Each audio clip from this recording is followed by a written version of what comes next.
This is Margaret Ann Windsor, and this is the third tape, and it's going to be about Katharine Graham, so you'll pick it up in the Washington Post.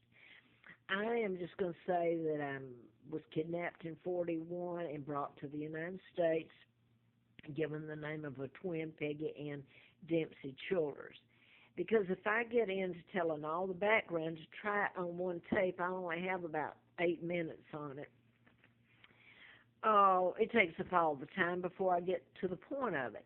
The point is I wrote about, mind control murders back in 77 and how programming was being done to make people modify their behavior, makes them go out and kill, and the killing has gone on. The Virginia Tech, the psychiatrist at Fort Hood, there's lists and lists of them. And you just look around you, the Aurora, Colorado, which James Holmes is being treated for mental illness, which is the most horrible thing you can think of, given psychotic drugs. First of all, he's a victim of mind control, which has nothing to do with mental illness, although that's what it's being touted as. They're not calling it like it is. And to treat him for a non-existent illness when he's already a victim, you talk about civil rights being taken away from you, people right in front of you. It's been done, and I've been telling it for a long time. Now, I'm going to go back to, if you care to go back to the other two tapes, I've got a long list before then, but to put this together. I was talking about Katharine Graham. Everybody thinks Katharine Graham was great. Washington Post, they told about the Watergate and all this. I've just told you about the Gonzales, and at least some of it. There's more about the Gonzales bit. Goes back to Martinez kidnapping and the little girl. I was down there November the 16th of 82, after they'd done all this to me, the antifreeze and all of it. That's when Martinez, I believe he was, it's getting away from the Grahams, you think, but Martinez was, what was he, a lieutenant governor? Well, if he's lieutenant governor, under who? Oh, my God. This is where you get into it in a whole different thing, the Grahams and everything. But anyway, his daughter, Martinez's daughter, was kidnapped. Jennifer was her name. The day I was down there, November the 16th, and later I went back and I worked sales secretary at Tampa Hilton. But during that time, I found out about the Martinez, Gonzales, and Rodriguez in Clearwater, and I had the name of the street and everything. But anyway, a prisoner, and he had just been released from prison, and he told, simply because I had enough information on me in talking to him, that he knew I was telling the truth. I couldn't make it up. And he confided in me, and he told me that he had just been released from prison, and he was talking about Martinez, Gonzales, and Rodriguez, and this is the governor, and you get into, he became the drug czar under the Bush.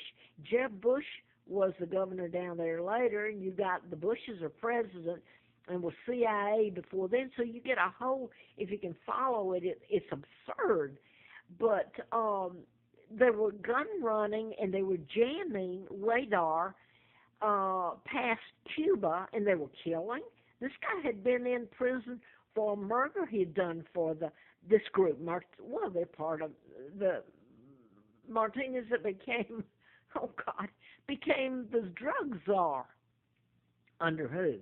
Was it Clinton or who? Drug czar. He would have been under the Bushes, I would think. I had all this together, and I have been run from here to here, and I have to go back, and quite frankly, I'm in bad shape myself, and I'm 75 years old. But the point also is that Jennifer Martinez, you get the kidnappings.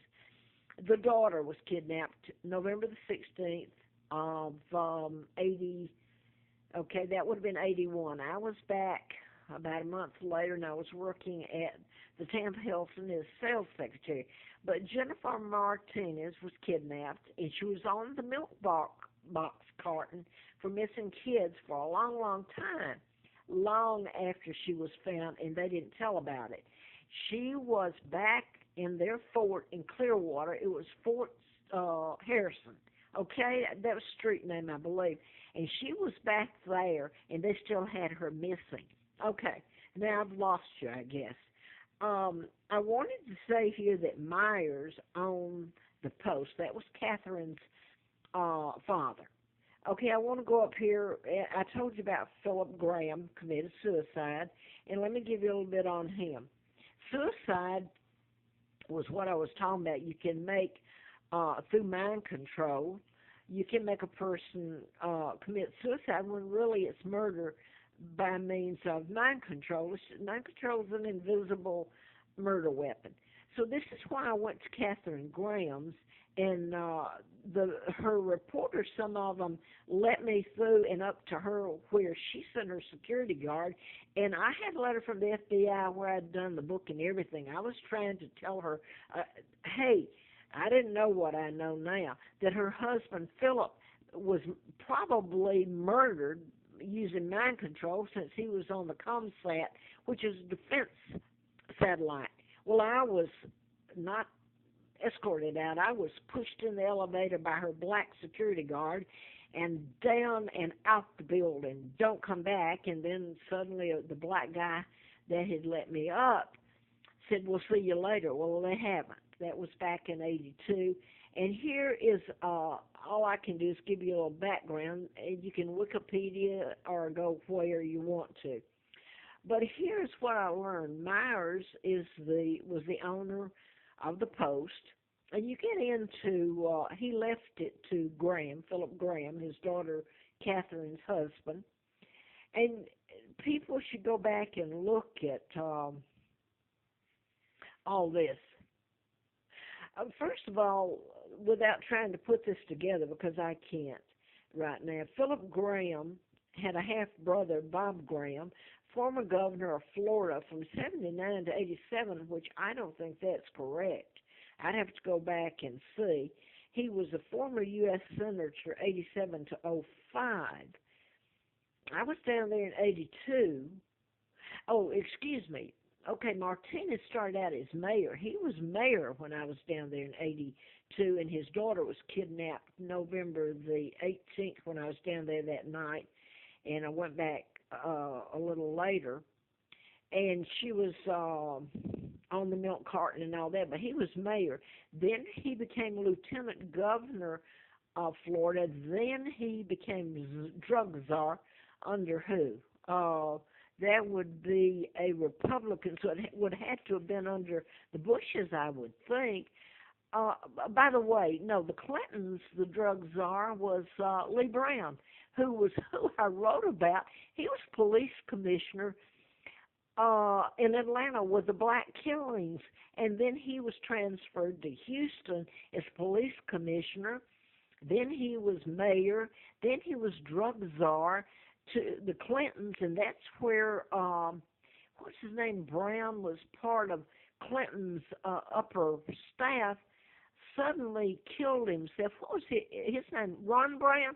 See, you don't follow these. People don't put it together, and quite frankly, they want me dead, okay? People do. They don't want to hear it. But here is the Washington Post. I went in there, and she didn't want to hear about her husband. I want you to get into some patterns.